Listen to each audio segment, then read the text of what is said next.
terminamos una nueva semana informativa en CNC Matinal. Hoy tendremos un completo resumen de los proyectos de ley más importantes que fueron aprobados en la sesión plenaria de ayer, pero eso será más adelante. Ahora los invito a ver los titulares del día. Pleno del Congreso aprobó proyecto de ley que obliga a clubes deportivos a contratar seguridad privada para complementar custodia policial que se brinda a eventos deportivos. Ministro de Economía resaltó importancia del cuarto paquete de medidas económicas, destacó incremento de aguinaldo para empleados públicos y el régimen laboral para jóvenes. Vehículos particulares que transporten menores de 0 a 12 años deberán usar sillas para niños como medida de prevención, según proyecto aprobado en el Pleno. Devolución de aportes a exfonavistas se iniciaría en segunda quincena de diciembre. Por única vez recibirían 1.300 nuevos soles, según informó Ministro de Economía en Comisión de Vivienda. Con diploma de honor del Congreso, el legislador Virgilio Acuña distinguió a Foro Democrático por su constante defensa a valores cívicos y derechos humanos.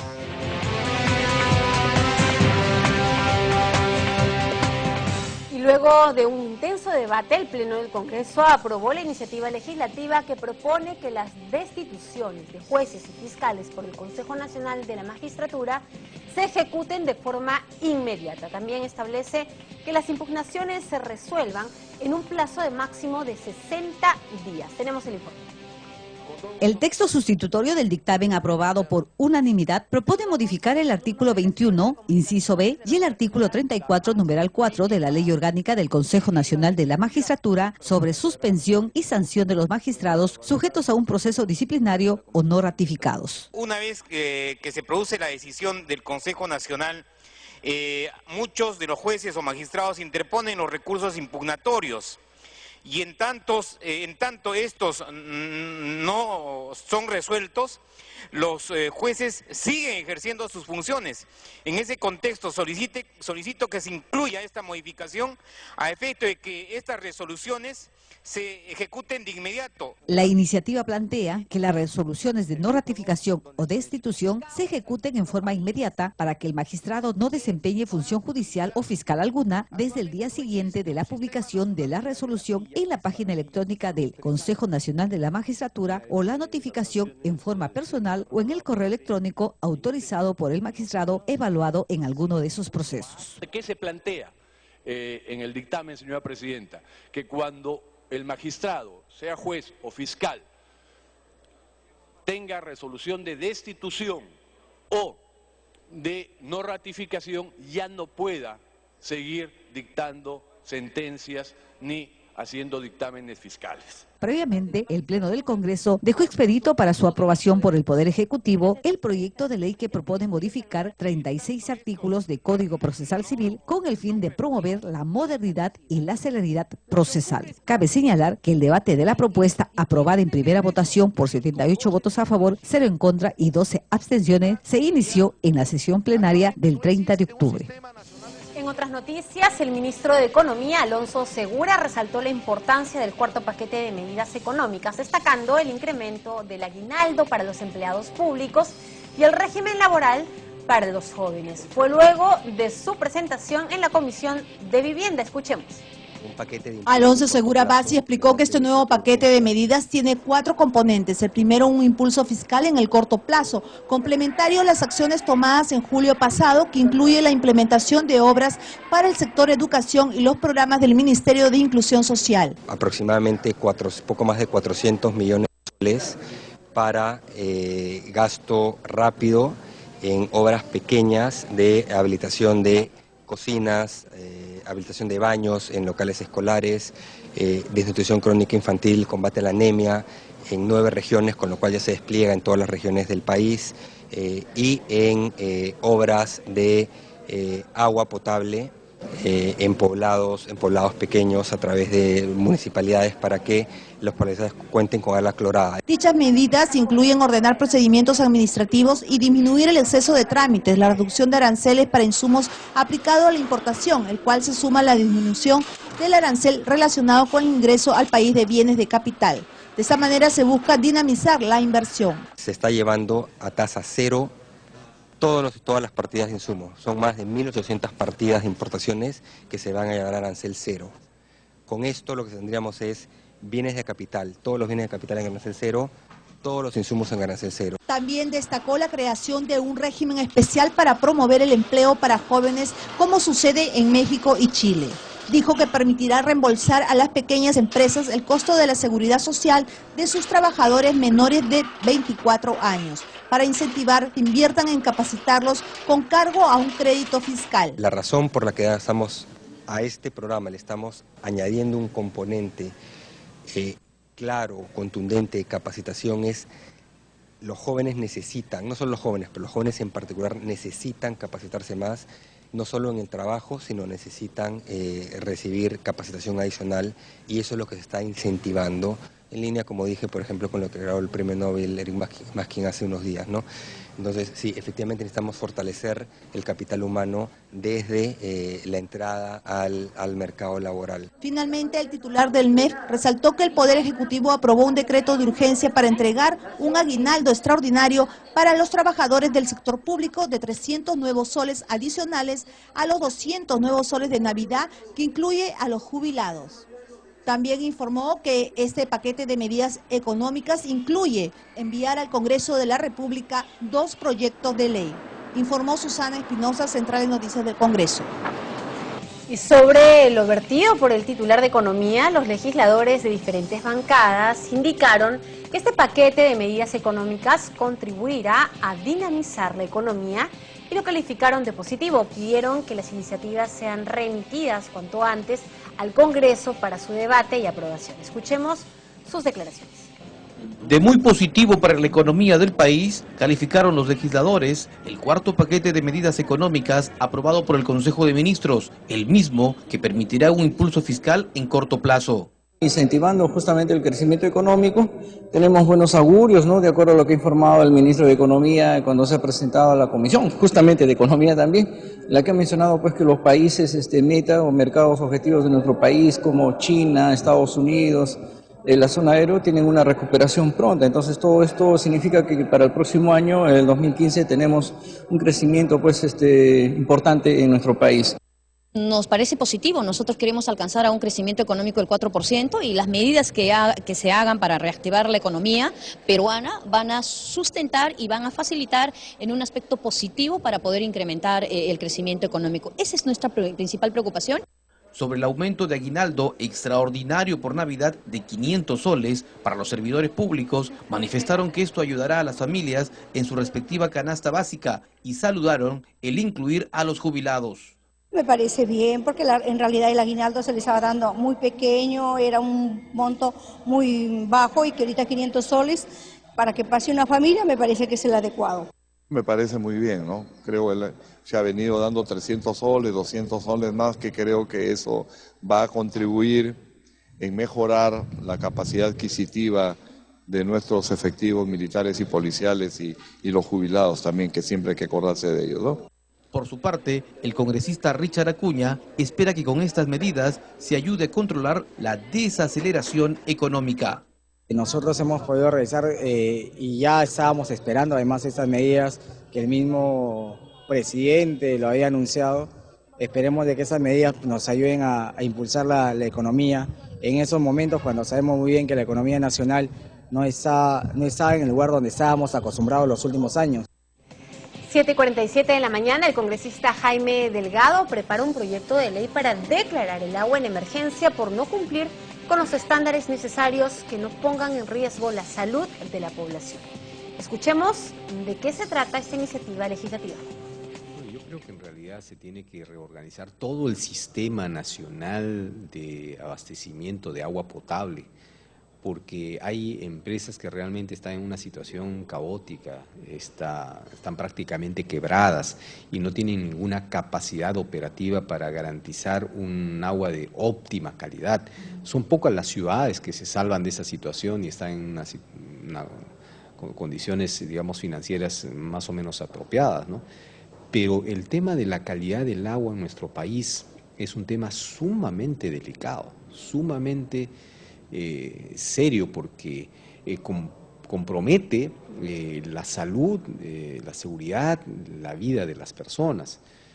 Y dadas las condiciones en las que se está brindando este servicio, realmente yo creo que se amerita una declaratoria de emergencia o, en fin, de prioridad número uno, ¿no? A nivel nacional, congresista. A nivel nacional. En unos casos la situación es más grave que en otra. El tema se ha desatado en Arequipa por un problema que efectivamente afectó a la población cuando sintió un olor fuertísimo del agua, olía como a insecticidas, por los químicos seguramente y la presencia de algas. Pero eso es un tema que debe evaluarse, digamos, a nivel nacional, ¿no? Tenemos entendido que se tienen que cumplir ciertos estándares para el consumo del agua. ¿Se está cumpliendo con eso aquí en el país? Bueno, efectivamente hay varios parámetros que se deben respetar y eso está contenido en el Reglamento Nacional de Calidad del Agua, ¿no? Un aspecto es el microbiológico, bacterias y organismos vivos que puede, digamos, tener el agua y que deberían eliminarse, y por otro lado son los metales pesados. En este caso de Arequipa se ha detectado la presencia de algas. Y este tema ha sido tremendo, ¿no? Porque luego se descubrió de que esta presencia de algas se debe a que en algunas presas, como la del Pañe, que está ya en la jurisdicción de Cusco, las represas se han colmatado, es decir, se han llenado de sedimentos porque en 20, 30, 40 años nunca se les ha dado mantenimiento. Entonces esa sedimentación, sumado al hecho de que esas presas se han convertido en criaderos de truchas, con concesiones para piscicultura, con lo cual el alimento, la defecación de los peces hace generar la proliferación de algas, y cuando han soltado esa agua, efectivamente la planta no ha tenido la suficiente capacidad como para darle un tratamiento que evite, digamos, estas características organolépticas, ¿no? de olor fuerte y ese sabor que la gente lo rechazó. Pero estas plantas de tratamiento de agua, congresista, ¿cómo están nuestras plantas de tratamiento a nivel nacional? Bueno, en la mayoría de plantas yo diría están en condiciones bastante deficientes, ¿no? No solamente las plantas, sino las redes, porque tú puedes poner el mejor esfuerzo en la planta, pero si las redes nunca se les ha dado mantenimiento, entonces el agua que llega al domicilio de la gente, pues es un agua que muchas veces no tiene las condiciones apropiadas, ¿no? Y lo que uno paga, y así dice en el recibo de agua, dice agua potable. Entonces, en realidad, el agua potable significa que tú puedes abrir tu caño y tomar directamente, sin hervir, porque es agua potable. Pero ¿quién hace eso? La gente tiene desconfianza de hacer eso. Y eso ya es un incumplimiento, digamos, a los deberes que tienen las empresas, ¿no? En los últimos días se ha hecho de repente alguna prueba en laboratorio sobre el agua aquí en la capital, aquí, sobre de repente al abrir el caño, ¿qué es lo que estamos consumiendo realmente? Bueno, le corresponde a la Superintendencia de Saneamiento y a DIGESA el estar monitoreando la calidad del agua a nivel nacional. Y esa es otra deficiencia, ¿no? Porque, bueno, de principio le corresponde a las propias empresas. O sea, las propias empresas tienen que asegurar y garantizar de que el agua venga de calidad. Pero nadie está certificando eso. Ya como control le corresponde a DIGESA, le corresponde a la superintendencia, a SUNAS, el estar haciendo controles periódicos de esto. En otros temas, el congresista Daniel Abugata sostuvo que sí conoce al prófugo Martín Belaúnde del Ocio y que él mismo le abrió las puertas del Partido Nacionalista, pero no tiene nada que ocultar sobre este tema. Escuchemos sus declaraciones. Yo reitero lo que he manifestado. Yo a Martín, yo tengo una posición muy especial en esto porque yo le abrí la puerta a Martín del partido. O sea, yo conocí circunstancialmente a Martín durante la campaña del año 2006, no tengo ningún rabo de paja ni negar la amistad de nadie. Yo nunca he negado la amistad de nadie, lo conozco a Martín, hace muchos años que no lo veo y yo no sé de qué reto se trata. Yo estoy absolutamente tranquilo y si alguien se tiene que preocupar, que se preocupe, pero yo la verdad que no lo veo como un reto. Y con estas declaraciones hacemos la primera pausa en CNC Matinal. Amigos, no se muevan, regresamos con más información. Volvemos.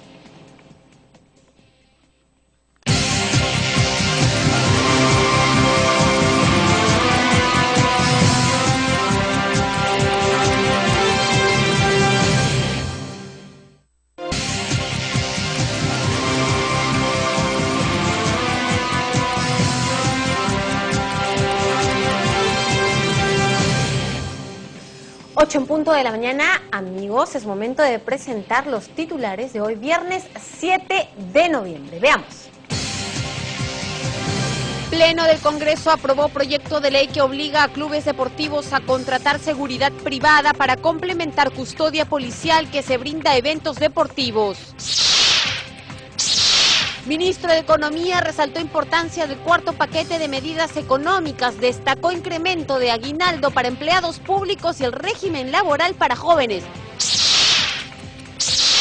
Vehículos particulares que transporten menores de 0 a 12 años deberán usar sillas para niños como medida de prevención, según proyecto aprobado en el Pleno. Devolución de aportes a ex-fonavistas se iniciaría en segunda quincena de diciembre. Por única vez recibirían 1.300 nuevos soles, según informó Ministro de Economía en Comisión de Vivienda. Con diploma de honor del Congreso, el legislador Virgilio Acuña distinguió a Foro Democrático por su constante defensa a valores cívicos y derechos humanos.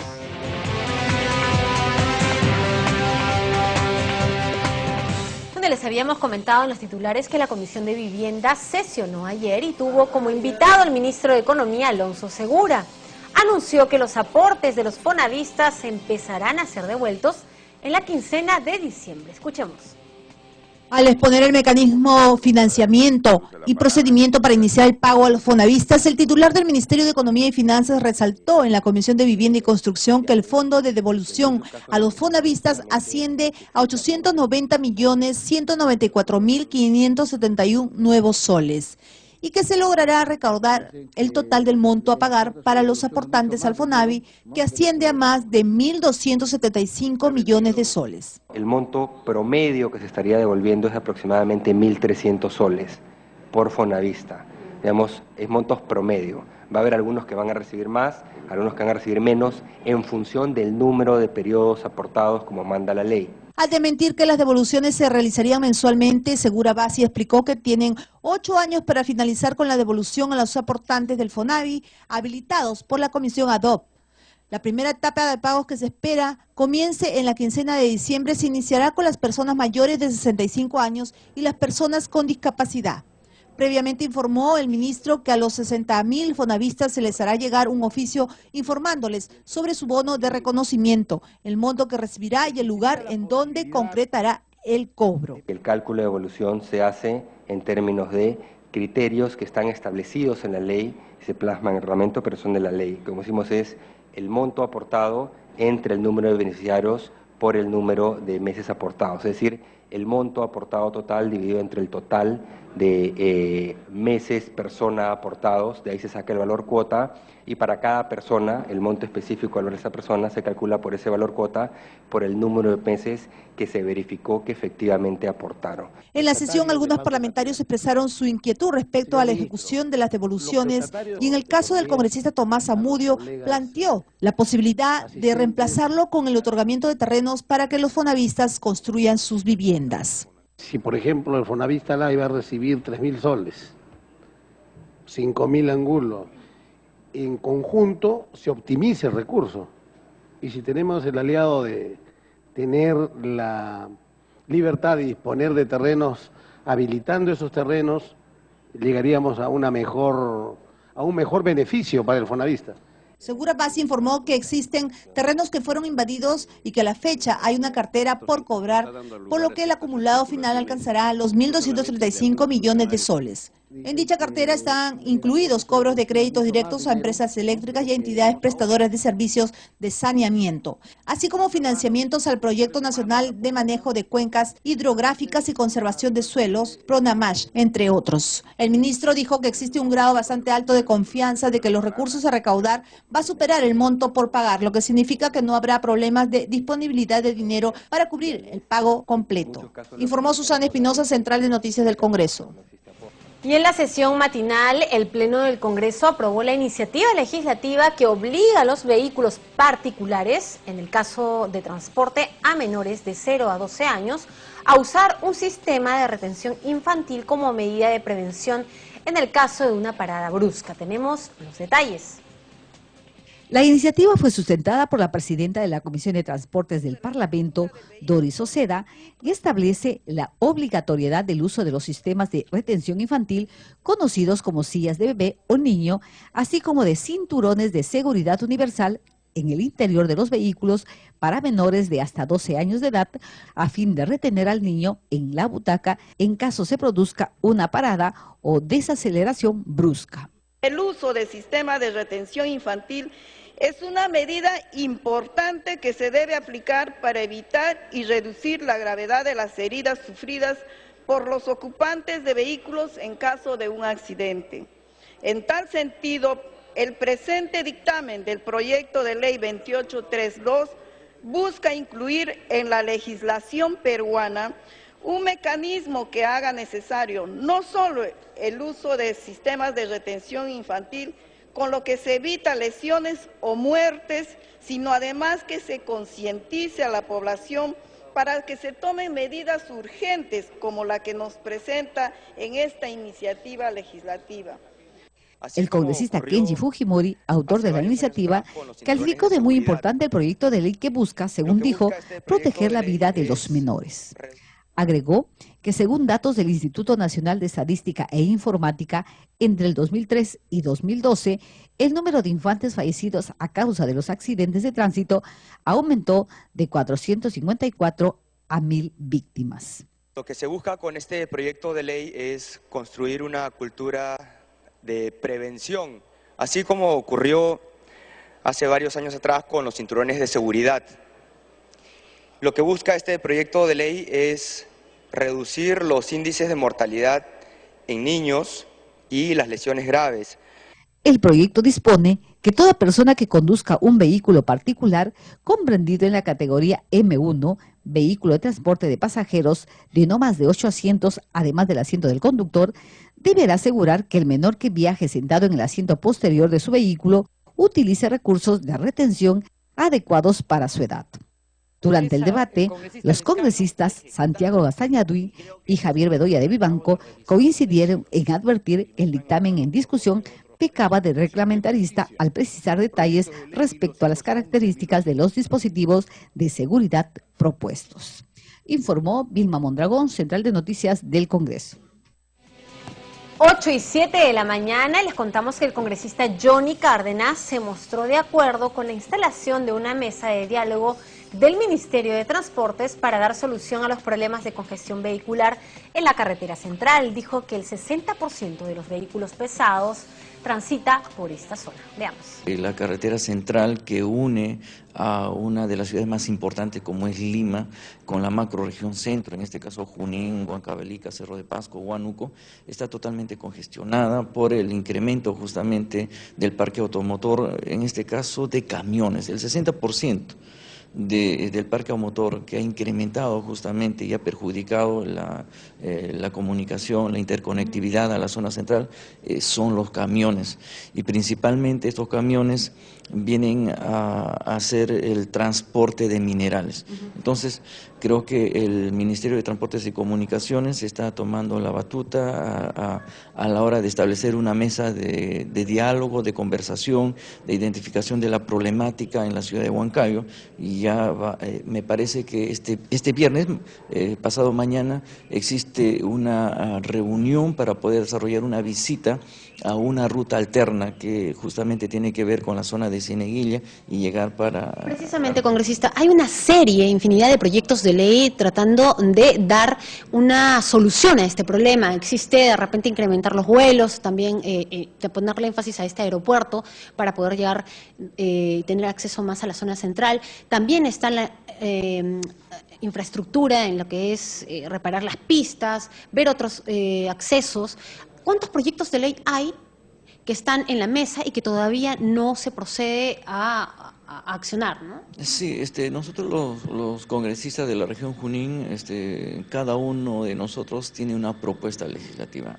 Por decir un ejemplo, mi persona ha presentado para que se declare interés nacional la Interoceánica Centro, especialmente el tramo número 2, que tiene que ver justamente el puente Ricardo Palma, La Oroya Huancayo, La Oroya, la división Las Vegas y Cerro de Pasco. Entonces, creemos que es importante que se pueda tratar en su momento en la comisión. Pero, sin embargo, usted ha dicho, hay muchas alternativas.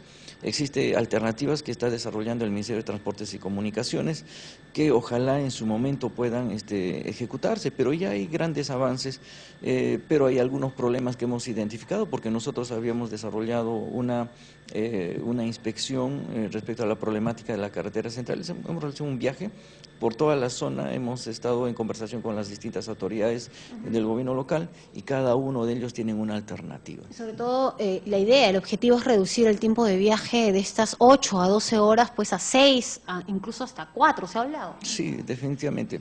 Existen algunas alternativas que dan justamente la concesionaria, Andes, me parece, de Viandes, y también hay una propuesta de ferrovías.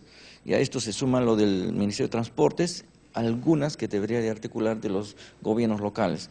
Hay algunos aspectos que definitivamente ayudarían notablemente a reducir las horas de viaje a la zona del centro. Entonces esperemos que la puedan tratar.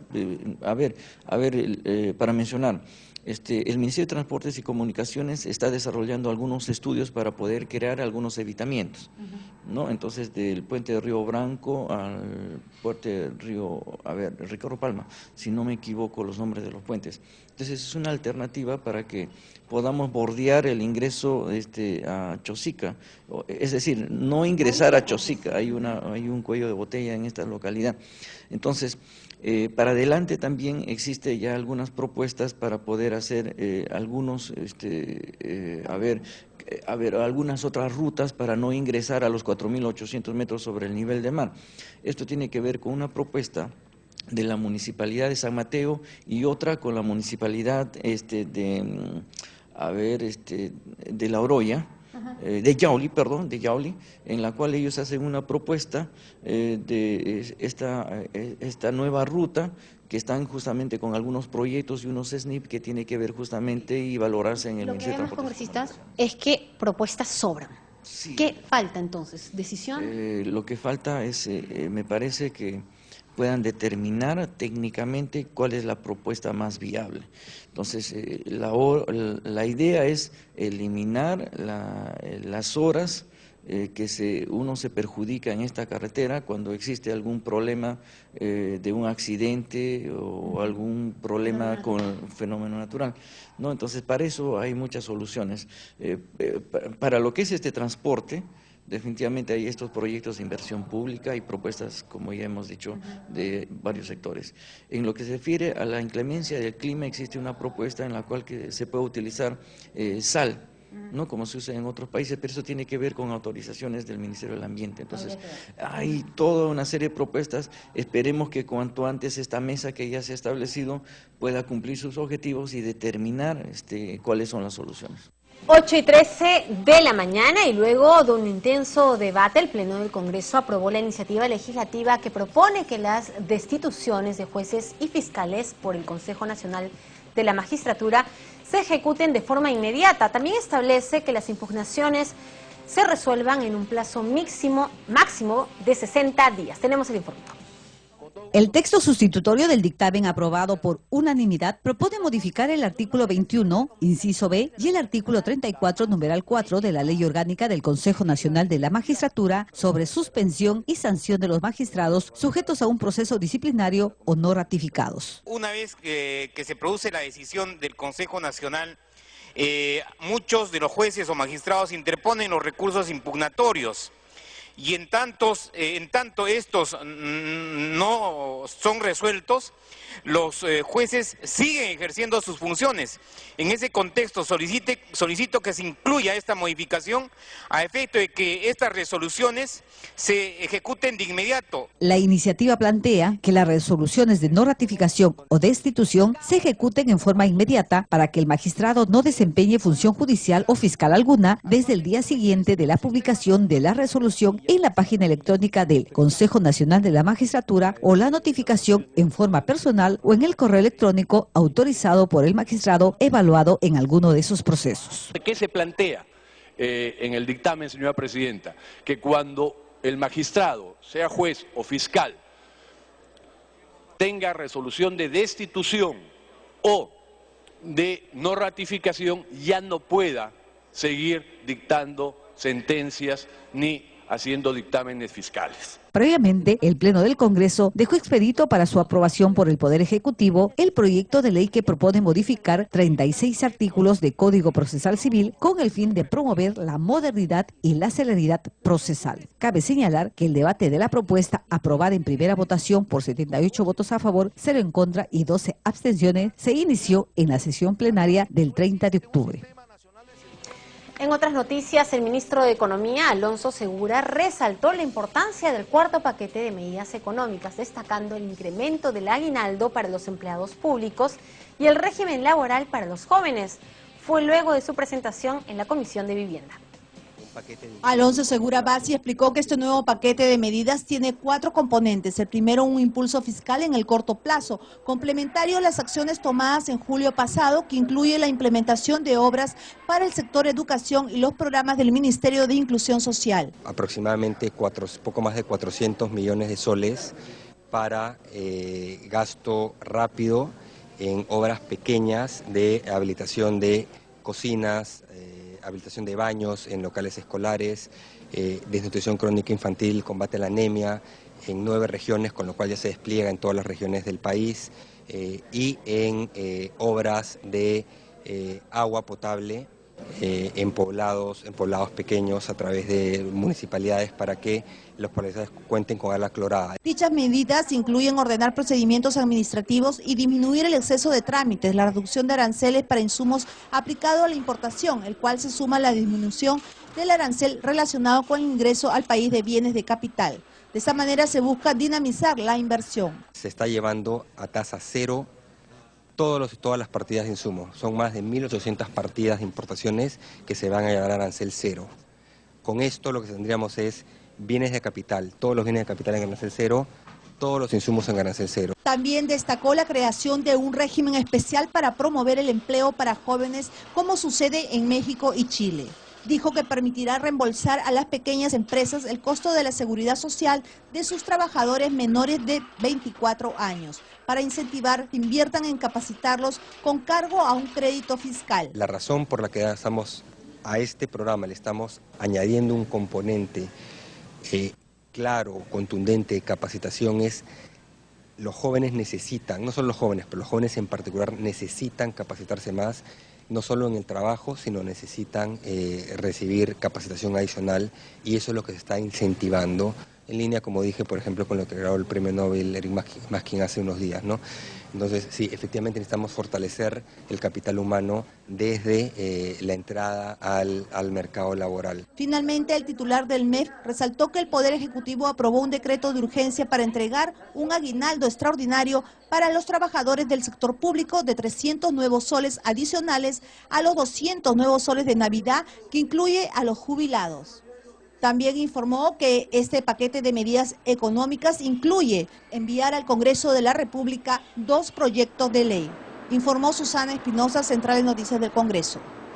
8:18 de la mañana y les contamos que el congresista Víctor Isla señaló que el reto del nuevo ministro de Salud, Aníbal Velázquez, es continuar con la reforma de la salud en el país. Y al referirse al pedido de censura de la ex titular de este portafolio, Midori de Javish, dijo que este pedido es inviable. Bueno, esos son un derecho de los parlamentarios. Primero hay una interpelación, luego efectivamente había una censura en votación, pero ya habiendo sido reemplazada la ministra, yo creo que ya no, la censura ya no procede, pero evidentemente, ¿no? ¿Cuáles son los retos del nuevo ministro? Bueno, hay una reforma de salud que en algunos sitios es así, apoyado, por algunos es criticado, así son las reformas, y teniendo en cuenta que él ha estado en esta administración, pero cada uno seguro le va a dar su tinte personal, pero estamos seguros que será la salud para bien, ¿no? En otras noticias, quedó instalada el grupo de trabajo de seguimiento a la labor de la Agencia Peruana de Cooperación Internacional que preside el legislador Tito Valle. Veamos.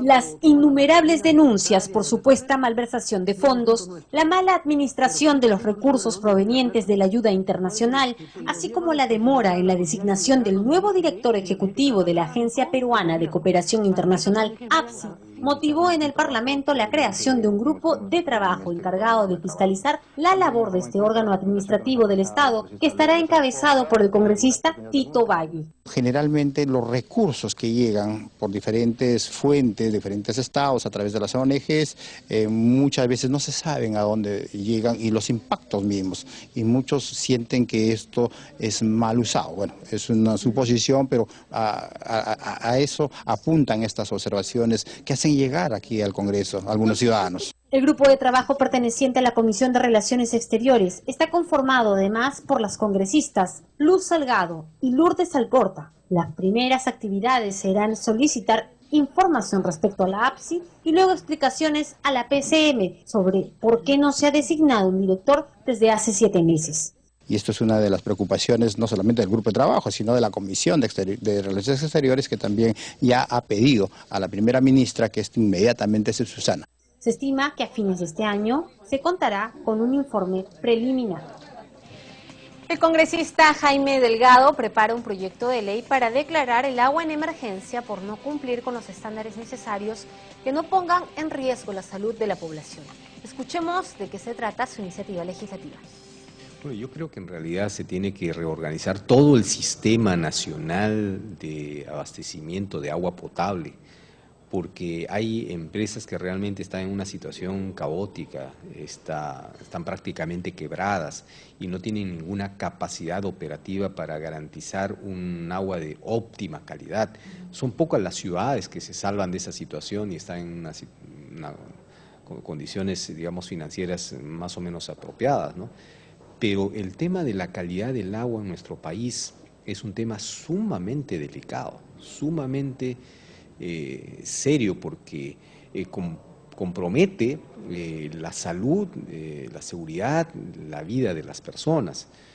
Y dadas las condiciones en las que se está brindando este servicio, realmente yo creo que se amerita una declaratoria de emergencia o, en fin, de prioridad número uno, ¿no? A nivel nacional, congresista. A nivel nacional. En unos casos la situación es más grave que en otra. El tema se ha desatado en Arequipa por un problema que efectivamente afectó a la población cuando sintió un olor fuertísimo del agua, olía como a insecticidas, por los químicos seguramente y la presencia de algas.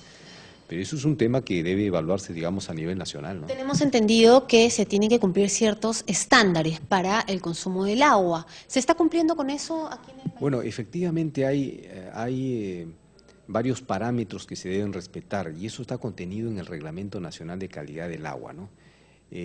Un aspecto es el microbiológico, bacterias y organismos vivos que puede, digamos, tener el agua y que deberían eliminarse, y por otro lado son los metales pesados. En este caso de Arequipa se ha detectado la presencia de algas. Y este tema ha sido tremendo, ¿no? Porque luego se descubrió de que esta presencia de algas se debe a que en algunas presas, como la del Pañe, que está ya en la jurisdicción de Cusco, las represas se han colmatado, es decir, se han llenado de sedimentos porque en 20, 30, 40 años nunca se les ha dado mantenimiento. Entonces esa sedimentación, sumado al hecho de que esas presas se han convertido en criaderos de truchas con concesiones para piscicultura, con lo cual el alimento, la defecación de los peces hace generar la proliferación de algas, y cuando han soltado esa agua, efectivamente la planta no ha tenido la suficiente capacidad como para darle un tratamiento que evite, digamos, estas características organolépticas, ¿no? de olor fuerte y ese sabor que la gente lo rechazó. Pero estas plantas de tratamiento de agua, congresista, ¿cómo están nuestras plantas de tratamiento a nivel nacional? Bueno, en la mayoría de plantas yo diría están en condiciones bastante deficientes, ¿no? No solamente las plantas, sino las redes, porque tú puedes poner el mejor esfuerzo en la planta, pero si las redes nunca se les ha dado mantenimiento, entonces el agua que llega al domicilio de la gente, pues es un agua que muchas veces no tiene las condiciones apropiadas, ¿no? Y lo que uno paga y así dice en el recibo de agua, dice agua potable. Entonces, en realidad, el agua potable significa que tú puedes abrir tu caño y tomar directamente, sin hervir, porque es agua potable. Pero ¿quién hace eso? La gente tiene desconfianza de hacer eso. Y eso ya es un incumplimiento, digamos, a los deberes que tienen las empresas, ¿no? En los últimos días se ha hecho de repente alguna prueba en laboratorio sobre el agua aquí en la capital, aquí, sobre de repente al abrir el caño, ¿qué es lo que estamos consumiendo realmente? Bueno, le corresponde a la Superintendencia de Saneamiento y a DIGESA el estar monitoreando la calidad del agua a nivel nacional. Y esa es otra deficiencia, ¿no? Porque, bueno, de principio le corresponde a las propias empresas. O sea, las propias empresas tienen que asegurar y garantizar de que el agua venga de calidad. Pero nadie está certificando eso. Ya como control le corresponde a DIGESA, le corresponde a la superintendencia, a SUNAS, el estar haciendo controles periódicos de esto. 8:25 de la mañana, amigos, es momento de hacer una nueva pausa en CNC Matinal. Volvemos con más información sobre el acontecer parlamentario. Volvemos en breve.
Ocho y 30 de la mañana, amigos, es momento de presentar los titulares del día.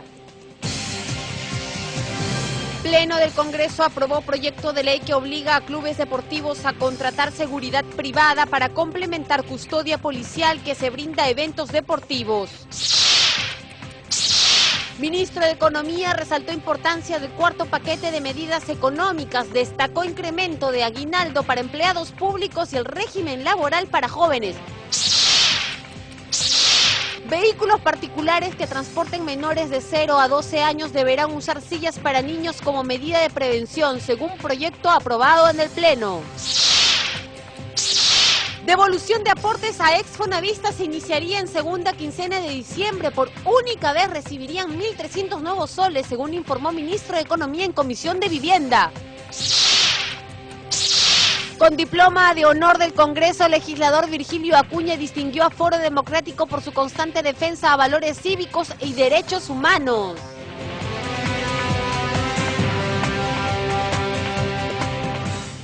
La Comisión de Vivienda sesionó ayer y tuvo como invitado al ministro de Economía, Alonso Segura. Anunció que los aportes de los fonavistas empezarán a ser devueltos en la quincena de diciembre. Veamos. Al exponer el mecanismo, financiamiento y procedimiento para iniciar el pago a los fonavistas, el titular del Ministerio de Economía y Finanzas resaltó en la Comisión de Vivienda y Construcción que el fondo de devolución a los fonavistas asciende a 890.194.571 nuevos soles y que se logrará recaudar el total del monto a pagar para los aportantes al FONAVI, que asciende a más de 1.275 millones de soles. El monto promedio que se estaría devolviendo es aproximadamente 1.300 soles por fonavista. digamos, es montos promedio. Va a haber algunos que van a recibir más, algunos que van a recibir menos, en función del número de periodos aportados como manda la ley. Al desmentir que las devoluciones se realizarían mensualmente, Segura Bassi explicó que tienen 8 años para finalizar con la devolución a los aportantes del FONAVI habilitados por la comisión ad hoc. La primera etapa de pagos que se espera comience en la quincena de diciembre se iniciará con las personas mayores de 65 años y las personas con discapacidad. Previamente informó el ministro que a los 60.000 fonavistas se les hará llegar un oficio informándoles sobre su bono de reconocimiento, el monto que recibirá y el lugar en donde concretará el cobro. El cálculo de devolución se hace en términos de criterios que están establecidos en la ley, se plasman en el reglamento, pero son de la ley. Como decimos, es el monto aportado entre el número de beneficiarios por el número de meses aportados, es decir, el monto aportado total dividido entre el total de meses persona aportados, de ahí se saca el valor cuota, y para cada persona, el monto específico al valor de esa persona se calcula por ese valor cuota, por el número de meses que se verificó que efectivamente aportaron. En la sesión, algunos parlamentarios expresaron su inquietud respecto a la ejecución de las devoluciones y en el caso del congresista Tomás Zamudio planteó la posibilidad de reemplazarlo con el otorgamiento de terrenos para que los fonavistas construyan sus viviendas. Si, por ejemplo, el Fonavista La iba a recibir 3.000 soles, 5.000 angulos, en conjunto se optimiza el recurso. Y si tenemos el aliado de tener la libertad de disponer de terrenos, habilitando esos terrenos, llegaríamos a un mejor beneficio para el Fonavista. Segura Bassi informó que existen terrenos que fueron invadidos y que a la fecha hay una cartera por cobrar, por lo que el acumulado final alcanzará los 1.235 millones de soles.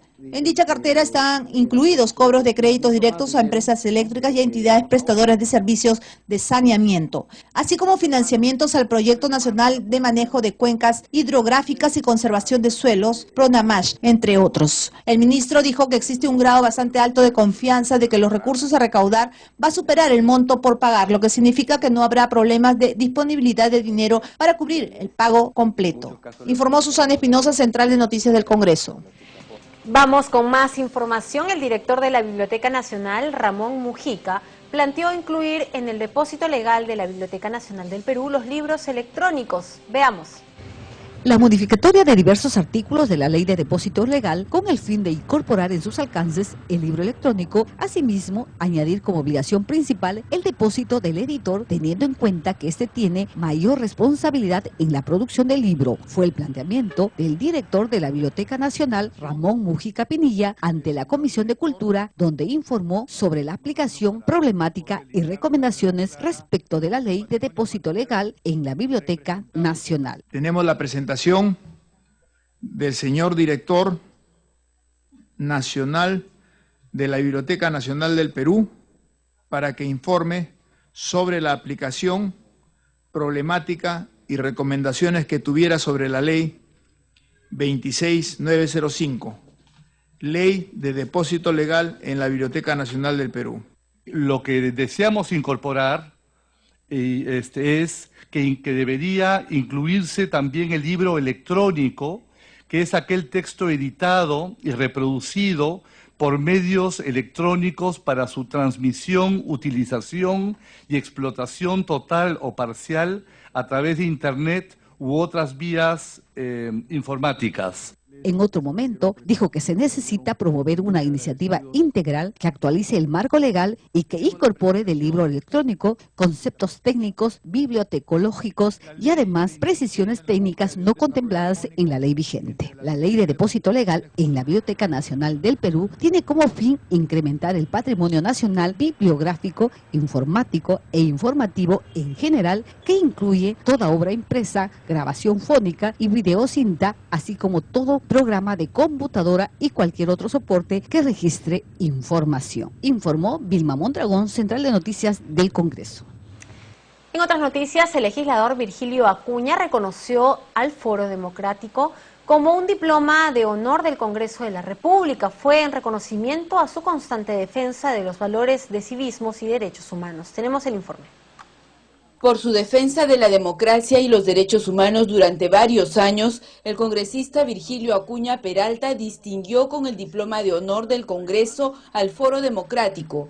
En su discurso, el legislador lamentó que en la actualidad se haya desviado la principal función de la política, que dijo debería centrarse en una real vocación de servicio a favor de todos los peruanos. Desafortunadamente, la política ahora se acercan o ingresan o quieren participar, la gente que lo ve como que fuera una mercancía, que ponen plata, que ponen dinero, que creen que es un negocio y que creen que la política es algo que se compra y se vende.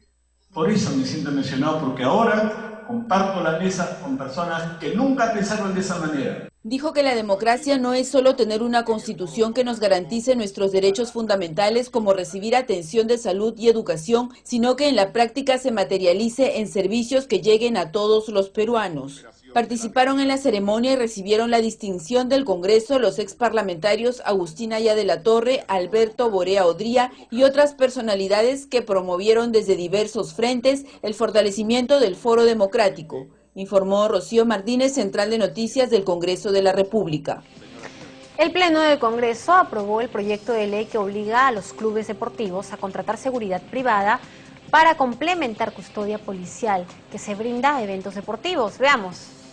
En sesión vespertina, el Pleno del Congreso aprobó una modificación a la ley que previene y sanciona la violencia en los espectáculos deportivos profesionales. El artículo adicional precisa que los organizadores deben contratar el servicio de vigilancia privada para completar la seguridad que brinda la Policía Nacional del Perú.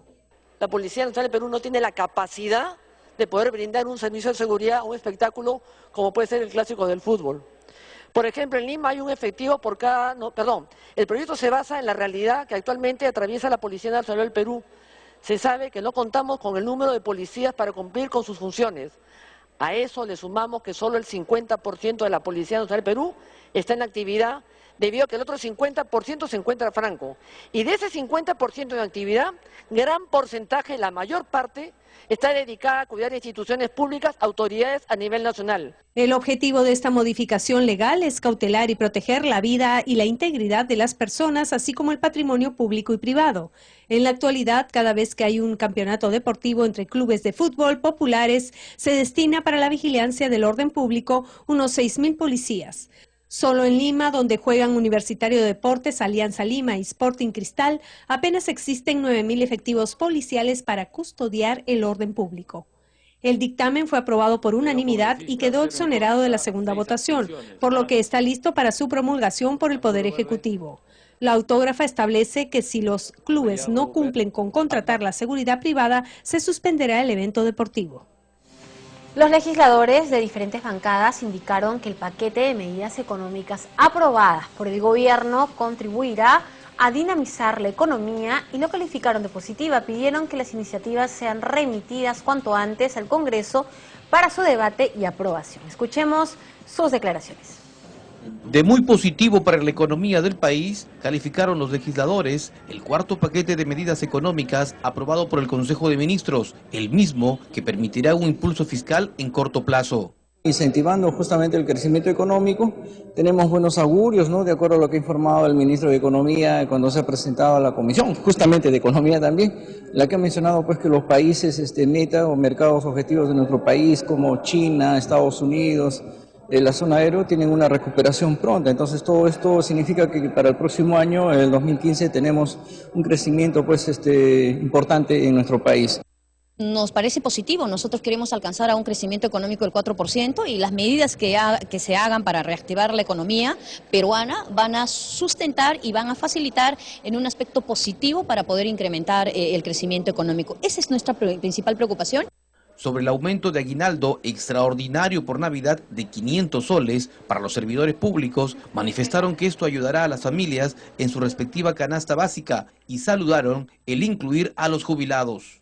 Me parece bien porque en realidad el aguinaldo se les estaba dando muy pequeño, era un monto muy bajo y que ahorita 500 soles para que pase una familia me parece que es el adecuado. Me parece muy bien, ¿no? Creo que se ha venido dando 300 soles, 200 soles más, que creo que eso va a contribuir en mejorar la capacidad adquisitiva de nuestros efectivos militares y policiales y los jubilados también, que siempre hay que acordarse de ellos, ¿no? Por su parte, el congresista Richard Acuña espera que con estas medidas se ayude a controlar la desaceleración económica. Nosotros hemos podido revisar y ya estábamos esperando además estas medidas que el mismo presidente lo había anunciado. Esperemos de que esas medidas nos ayuden a impulsar la economía en esos momentos cuando sabemos muy bien que la economía nacional no está en el lugar donde estábamos acostumbrados los últimos años. 8:43 de la mañana, el congresista Jaime Delgado preparó un proyecto de ley para declarar el agua en emergencia por no cumplir con los estándares necesarios que no pongan en riesgo la salud de la población. Escuchemos de qué se trata su iniciativa legislativa. Bueno, yo creo que en realidad se tiene que reorganizar todo el sistema nacional de abastecimiento de agua potable, porque hay empresas que realmente están en una situación caótica, están prácticamente quebradas y no tienen ninguna capacidad operativa para garantizar un agua de óptima calidad.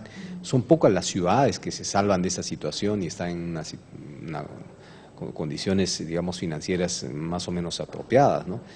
Pero el tema de la calidad del agua en nuestro país es un tema sumamente delicado, sumamente serio, porque compromete la salud, la seguridad, la vida de las personas. Y dadas las condiciones en las que se está brindando este servicio, realmente yo creo que se amerita una declaratoria de emergencia o, en fin, de prioridad número uno, ¿no? A nivel nacional, congresista. A nivel nacional. En unos casos la situación es más grave que en otra.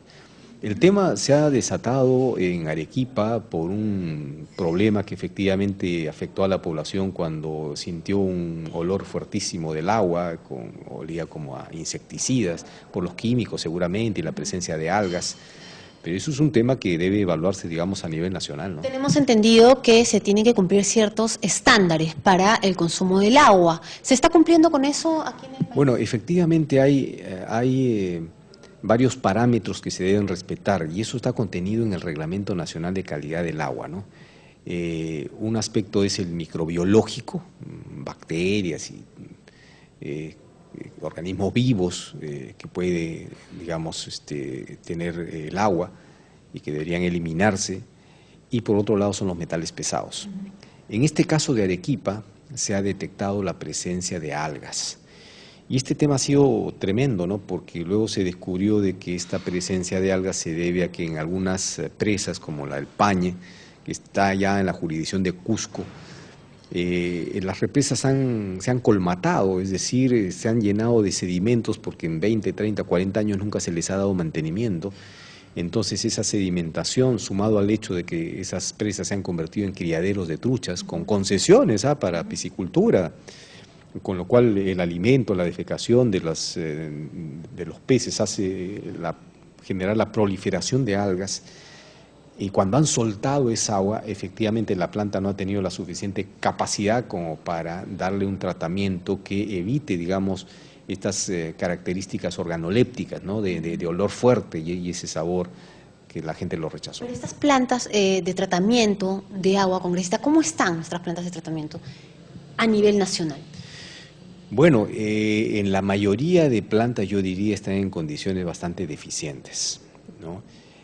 No solamente las plantas, sino las redes, porque tú puedes poner el mejor esfuerzo en la planta, pero si las redes nunca se les ha dado mantenimiento, entonces el agua que llega al domicilio de la gente, pues es un agua que muchas veces no tiene las condiciones apropiadas, ¿no?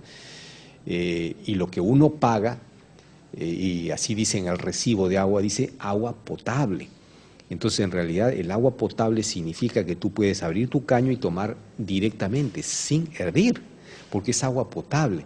Pero ¿quién hace eso? La gente tiene desconfianza de hacer eso.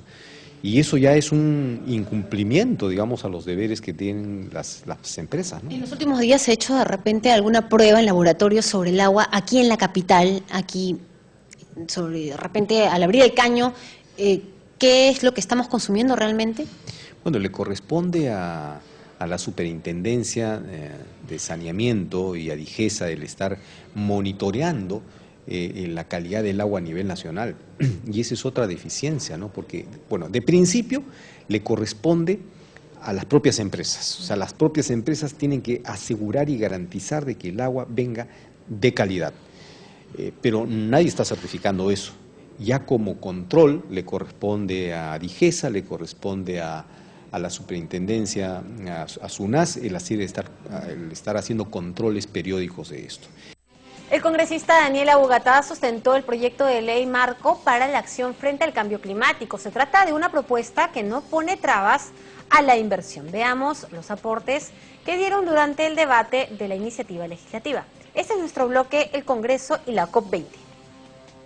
A puertas de la 20ª Conferencia de las Partes COP20, que tendrá lugar en Lima del 1 al 12 de diciembre del 2014, el Grupo de Trabajo de Cambio Climático, que coordina el legislador Daniel Abugatá, inició el debate de la propuesta que establece el marco legal para determinar políticas públicas que permitan implementar medidas de adaptación y mitigación que reduzcan la vulnerabilidad del Perú, así como construir las bases para el desarrollo sostenible e inclusivo bajo en carbono. Según Abugatá, el proyecto pretende conciliar posiciones extremas a fin de evitar poner trabas a la inversión, siempre y cuando sea de manera responsable. La situación del Perú es más delicada que de otros países, pues los sectores más pobres de la población guardan una relación de estrecha dependencia al clima, debido a que las principales actividades económicas que le dan sustento se ven afectadas por los fenómenos climatológicos.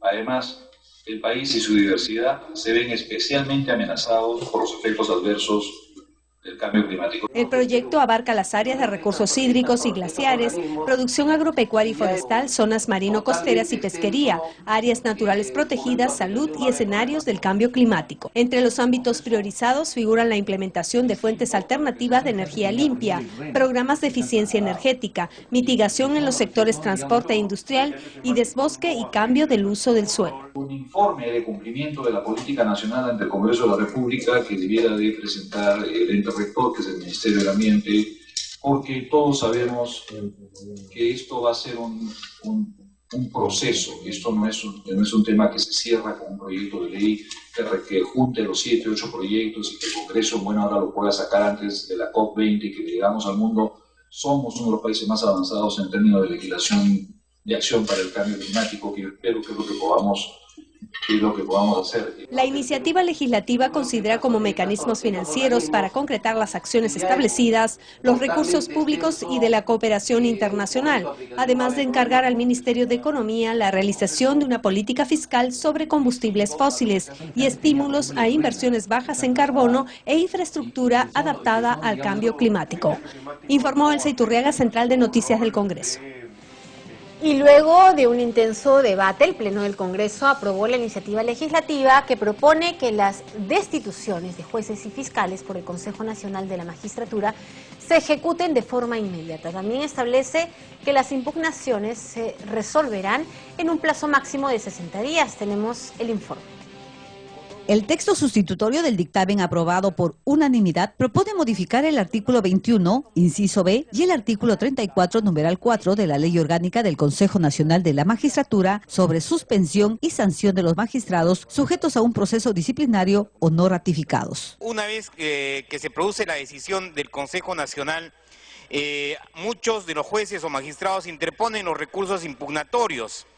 Y en tanto estos no son resueltos, los jueces siguen ejerciendo sus funciones.